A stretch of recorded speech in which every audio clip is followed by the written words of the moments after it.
Israel के युद्ध के बाद अब बहुत सारी ऐसी तस्वीरें सामने आई हैं जिससे सीधे तौर पर अमेरिका और इजराइल की पोल खुलती हुई नज़र आ रही है। आज के इस वीडियो में मैं अमेरिका के झूठ, उस झूठ का पर्दाफाश करूंगा जो लगातार अमेरिका झूठ बोलता हुआ चला आ रहा है। इजराइल की तबाही की वो तस्वीरें दिखाऊंगा जो इजराइल अपने झंडे की आड़ में छिपाने की कोशिश कर रहा है। अंतर्राष्ट्रीय मुद्दे पर चाइना में अब ईरानी रक्षा मंत्री जो हैं वो क्या बात करने वाले हैं, आज बाइलेटरल जो वार्ता होनी है उसमें क्या कुछ बातचीत निकल करके सामने आएगी, उसके बारे में आपको बताऊंगा। और साथ में आपको बताऊंगा कि अभी तक ईरान में ऑफिशियली कितना नुकसान हुआ है, कितने लोग शहीद हुए हैं, कितने लोग घायल हैं, वो तमाम सारी तस्वीरें आपको दिखाने की कोशिश करूंगा। और ईरान की जीत की जश्न के बाद भारत में कैसे जश्न का माहौल है वो तस्वीरें भी आपको दिखलाने की कोशिश करूंगा दोस्तों। लेकिन सबसे पहले एक तस्वीर मैं दिखाना चाहता हूं इजराइल की। दोस्तों, आप सभी को पता है कि इजराइल जिस तरीके से निस्तनाबूद हुआ है ईरानी मिसाइलों के द्वारा, वो तस्वीरें हमने पूरे युद्ध के दौरान आपको दिखाई।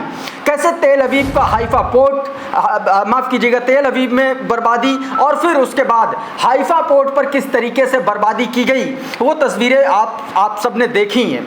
तमाम सारे ऐसे शहर इजराइल के जो पूरी तरीके से निस्तनाबूद हो गए और तबाह हो गए, वो तस्वीरें मैंने आपको दिखलाने की कोशिश की। अब युद्ध के बाद कैसे इजराइल अपनी उस हार और हताशा और अपनी बर्बादी को छिपाने की कोशिश कर रहा है, वो तस्वीरें मैं आपको दिखाता हूँ। ये एक वीडियो देखिए किस तरीके से ईरानी मिसाइलों के हमले में तबाह हुई इमारतों को इजराइल जो है उन इमारतों को अपने झंडे के आसरे जो है छिपाने की कोशिश कर रहा है। ये वीडियो में आप साफ तौर पर देख सकते हैं दोस्तों। ये तस्वीरें उस बर्बादी की तस्वीरें हैं जिसके बाद से आप देखिए कि क्या हालत हुई है, इजराइल की ईरानी मिसाइलों ने क्या हालत की है। और इन हालातों में उनको जो है छिपाता हुआ इजरायली झंडा जो है आपको दोस्तों दिखलाई पड़ रहा है। ये सीधे तौर पर इजराइल की बर्बादी को छिपाने का एक नया तरीका, एक नया स्वांग और एक नए तरीके का प्रोपेगेंडा दिखलाने की कोशिश की जा रही है दोस्तों।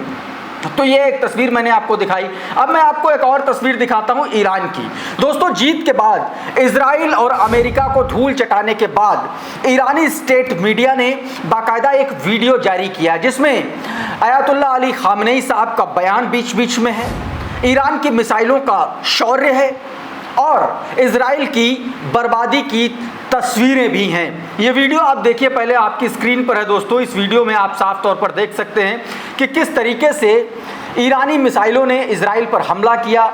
ये देखिए, ये हमले की वो चुनिंदा तस्वीरें हैं जिनमें सीधे तौर पर देखा जा सकता है कि इजराइल पर कितना भयानक हमला हुआ और बर्बादी किस कदर बरपी हुई है, किस कदर जो है कहर बरपाया है ईरानी मिसाइलों ने। और बीच बीच में अयातुल्लाह अली खामनेई साहब का बयान भी सामने आ रहा है। एक छोटा सा वीडियो का हिस्सा देखिए और उसके बाद आपको आगे की बात बताता हूँ।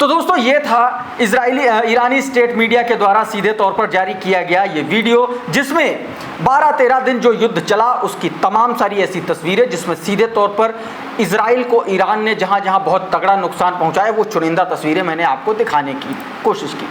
दूसरी तरफ दोस्तों, अभी IAEA यानी कि इंटरनेशनल एटॉमिक एनर्जी एसोसिएशन का जो एक तरीके से उसके खिलाफ जो ईरानी संसद में बिल लाया गया, उसको लेकर के कुछ नए वीडियोस सामने आए हैं। ईरानी संसद का आप माहौल देखिए कि किस तरीके से अमेरिका, IAEA और यूरोपीय देशों के खिलाफ किस तरीके से गुस्सा है, ये दिखलाई पड़ा ईरान की संसद में।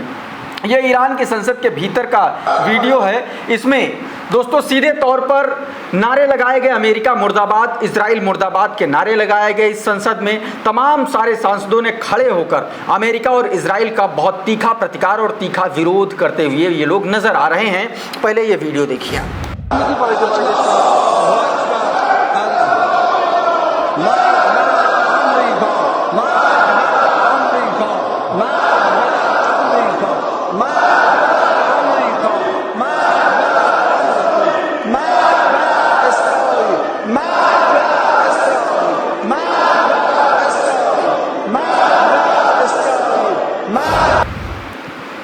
दोस्तों, इससे पहले मैंने आपको बताया था कि IAEA जो है, जो परमाणु निगरानी संस्था है एक तरीके से, उसको अब बैन कर दिया गया एक तरीके से ईरान में। अब वो इंस्पेक्शन नहीं कर पाएगी ईरान की परमाणु साइट्स का। सीधे तौर पर उसके खिलाफ ईरान की संसद में बिल पास करा दिया गया है।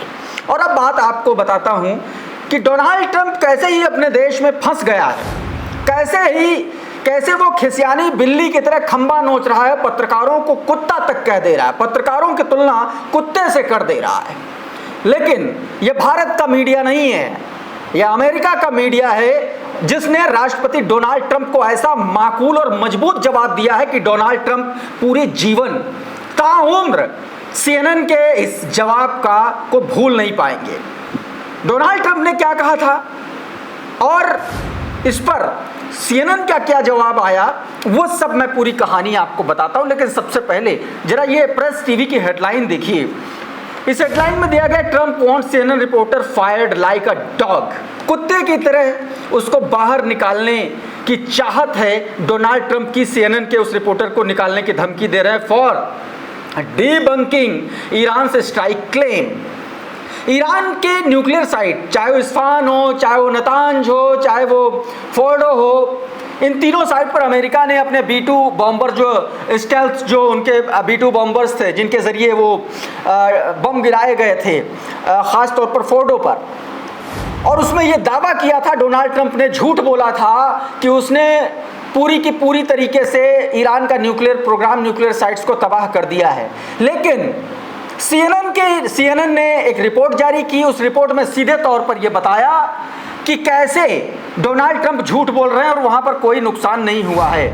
और उस रिपोर्ट के बाद डोनाल्ड ट्रंप बौखलाया हुआ है और इसी वजह से ये ऊल जुलूल बकवास करता हुआ नजर आ रहा है। सीधे तौर पर आप देखिए, ये देखिए, ये ट्वीट देखिए। सबसे पहले डोनाल्ड ट्रंप का एक ट्वीट आपको मैं ये दिखाता हूं और उसके बाद CNN का जवाब भी दिखाऊंगा, माकूल जवाब क्या दिया है। ये ट्वीट डोनाल्ड ट्रंप ने किया था, Natasha Bertrand should be fired from CNN, watch her for these days doing fake news, she should be immediately reprimanded and then thrown out like a dog. उनको सीधे तौर पर कह रहा, कुत्ते की तरह बाहर निकाल करके फेंक देना चाहिए। She lied on the laptop from hell's story and now she lied on nuclear site story, attempting to the destroy our patriot pilots by making them to look bad when in fact they did a great job and hit pay डेट total obligation. She should not be allowed to work at fake news CNN. It's people like her who destroyed the reputation of a once great network. सीधे तौर पर यह लंबा चौड़ा tweet किया और एक उस पत्रकार के खिलाफ पूरा का पूरा एक जो है वो आप कह सकते हैं कि अभियान छेड़ दिया ट्रंप ने। लेकिन CNN अगर भारतीय मीडिया जैसा होता तो जरूर जो है साष्टांग प्रणाम कर लेता, चरणों में लेट जाता साहब के। लेकिन वो तो CNN है, उसने माकूल जवाब दिया। क्या माकूल जवाब दिया वो मैं आपको वीडियो के जरिए दिखाता हूं। दोस्तों, ये जो तस्वीरें आप देख रहे हैं, ये दोस्तों जैक टैपर हैं, CNN के पत्रकार हैं, और इन्होंने किस तरीके से डोनाल्ड ट्रंप को जवाब दिया है ये एक बार सुनिए आप। Asking questions is literally our job. Demanding facts and answers instead of just taking a president's word for it. Asking questions is literally our job. Demanding facts and answers instead of just taking a president's word for it. तो दोस्तों सीधे तौर पर Jack tapper ने कह दिया कि भैया राष्ट्रपति की बात आंख बंद करके मानना हमारा काम नहीं है। हमारा काम है जवाब और प्रूफ ढूंढना, जवाब और प्रूफ मांगना। और यहां अगर कोई प्रधानमंत्री से प्रूफ मांग ले तो उसको गद्दार करार दे दिया जाता है। दरअसल अगर पत्रकार सरकार से प्रूफ मांगता है, राष्ट्रपति से, प्रधानमंत्री से अगर प्रूफ मांगता है तो वह गद्दार नहीं है और उसके पक्ष में पूरा चैनल को खड़े हो जाना चाहिए, ना कि भारतीय चैनलों की तरह पता चला उसका पूरा करियर ही तबाह कर दिया एक रिपोर्ट के लिए। लेकिन ये CNN है और अपनी रीढ़ इसने मजबूत कर रखी है। डोनाल्ड ट्रंप जिसके सामने हमारे देश के प्रधानमंत्री का मुंह नहीं खुलता है, उसके सामने CNN के एक पत्रकार ने उसको ऐसा करारा जवाब दिया है जिसको ताउम्र डोनाल्ड ट्रंप भूल नहीं पाएगा। सीधे तौर पर कहा ये वही शख्स हैं, डोनाल्ड ट्रंप को बाकायदा लपेट लिया उन्होंने, कहा ये वही शख्स हैं जिसने बाइडेन की मानसिक स्थिति पर सालों साल झूठ बोला। इससे पहले दोस्तों ट्रंप ने क्या कहा आपको पता, मैंने अभी आपको बताया, फेक खबर चलाने का, और उस पर CNN का इतना जबरदस्त पलटवार हुआ जिसके बाद से डोनाल्ड ट्रंप का मुंह नहीं खुला है। तो ये CNN है, ये CNN है, ये होती है अभिव्यक्ति की आज़ादी। यहाँ तो PMO से आते हैं खत, PMO से आती हैं लाइनें लिखी हुई कि यही चलाना है। यहाँ के पत्रकारों में तो, गोदी एंकरों में तो होड़ लगी रहती है कि प्रधानमंत्री को जल्दी से कौन चापलूसी कर ले उनकी बात पर, इसकी होड़ है। दरअसल भारत के चैनलों की ये पत्रकारिता नहीं है, ये भक्ति काल है पत्रकारिता का। अगर पत्रकारिता देखनी है तो CNN के पत्रकारों की रीढ़ से उसकी तुलना कीजिए, तब आपको समझ में आएगा कि पत्रकारिता क्या होती है। खैर, बात करते हैं एक और बड़ी खबर की। दोस्तों, इजरायली एयर स्ट्राइक में तमाम सारे जो कमांडर्स मारे गए थे ईरान के, उसमें से अली शादमानी जीवित बच गए थे, लेकिन वो लगातार सफ़र कर रहे थे, बड़ी दिक्कत में थे। अब ऑफिशियली अनाउंस हो गया है कि अली शादमानी की जो है वो मौत हो गई है, वो घायल हो गए थे। दोस्तों, इस तस्वीर में आप सीधे तौर पर देख सकते हैं, मधुरेंद्र कुमार ने इसको ट्वीट किया है। ईरान के second in chief staff Ali Shadmani की मौत, घायल होने के बाद उनकी हालत गंभीर बनी हुई थी, अब उनकी मृत्यु की पुष्टि हो चुकी है। तो ये बात। दूसरी तरफ दोस्तों, मंगलवार को 12 लोगों की फैमिली सहित ईरानियन साइंटिस्ट शिगेडी सैबर को मार दिया गया था, उसकी तस्वीरें सामने आई हैं। ये देखिए दोस्तों, प्रेस टीवी ने ये तस्वीरें जारी की हैं जिसमें लिखा है कि 12 members of the family Iranian scientist शिगेडी साबर were killed in the terrorist attack carried out early Tuesday morning by the Zionist regime on their home at Astana।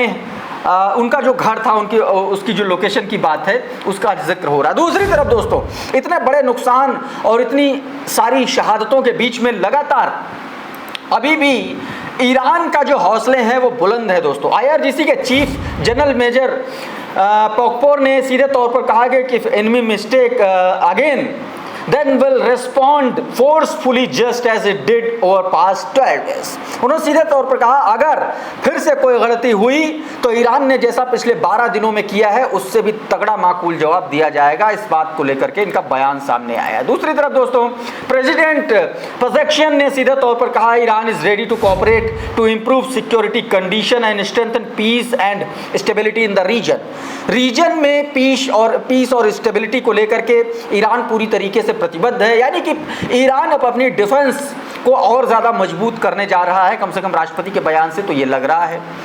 दोस्तों, इस पूरे युद्ध में ईरान के 627 लोग शहीद हुए हैं, जबकि 4870 लोग जो है वो इंजर्ड हुए हैं इजरायली एग्रीगेशन में। प्रेस टीवी ने बाकायदा इस पर एक पूरी लंबी चौड़ी रिपोर्ट छापी है जिसमें यह बताया गया है कि कैसे करमेनशाह से लेकर के लोरेस्टान और इस्फान से लेकर के मरकजी तक और ईस्ट अजरबैजान से लेकर के तमाम सारे शहरों में एक बड़ा नुकसान इजरायली सेना ने इजरायली एयर स्ट्राइक्स में हुआ है, वो बताया गया दोस्तों फैक्ट के आधार पर। उधर दोस्तों, बीते दिन जिस तरीके से इजरायली मिसाइलों ने हमला किया, माफ़ कीजिएगा ड्रोन्स ने या एयर स्ट्राइक के ज़रिए जो हमला किया, उसमें एक तस्वीर सामने आ रही है। इसमें ईरान में तमाम सारे लोग और रेस्क्यू की टीम जो है एक युवक को निकालते हुए नज़र आ रहे हैं। कैसे एक बिल्डिंग के नीचे एक युवक फंसा हुआ है, ये तस्वीरें आप देख सकते हैं अपनी स्क्रीन पर। आप देखिए कि किस तरीके से उसको पानी पीने के लिए दे रही है रेस्क्यू की टीम, और वो मलबे के नीचे दबा हुआ है व्यक्ति लगातार संघर्ष कर रहा है। तो ये तस्वीरें आप सीधे तौर पर देख सकते हैं दोस्तों। पिछले दिनों मिसाइल स्ट्राइक में जिस तरीके से आदमी फंसा हुआ था उसका ये वीडियो जो है अब जारी हुआ दोस्तों। दूसरी तरफ ईरान SCO में आज जो है बैठक होने जा रही है इजरायली डिफेंस मिनिस्टर और चीनी डिफेंस मिनिस्टर को लेकर के, और माना जा रहा है, दावा ऐसा किया जा रहा है कि इस बाईलेटरल बातचीत में, इस द्विपक्षीय वार्ता में कई बड़े फैसले हो सकते हैं और चाइना ईरान के समर्थन करते हुए डिफेंस से रिलेटेड कोई बड़ी डील होने की भी संभावना जताई जा रही है। दूसरी तरफ दोस्तों, 12 दिन के युद्ध के बाद ईरान की जीत का जश्न भारत तक आ गया है। भारत के जम्मू कश्मीर में देखिए कि किस तरीके से लोग जो है ईरान की विक्ट्री का जो है जुलूस निकाल रहे हैं, किस तरीके से ईरान की जो जीत है उसका जश्न मना रहे हैं। ये तस्वीरें आप सीधे तौर पर देख सकते हैं कि किस तरीके से हज़ारों की संख्या में कश्मीर में लोगों ने इजरायली हार और ईरान की जीत को सेलिब्रेट किया है। इन तस्वीरों में आप सीधे तौर पर देख सकते हैं। ना सिर्फ दोस्तों भारत, बल्कि ये देखिए लेबनीज सिटीजन्स हैं, लेबनान में भी ईरान की जीत का जश्न मनाया गया है। इन तस्वीरों में आप साफ तौर पर देख सकते हैं, बैरूत की ये तस्वीरें हैं। तो दोस्तों बहरहाल इस वीडियो में इतना ही। बहुत बहुत शुक्रिया, बहुत बहुत धन्यवाद। आप जुड़े रहिए द लाइव टीवी के साथ। नमस्कार। द लाइव टीवी, सच सबसे आगे।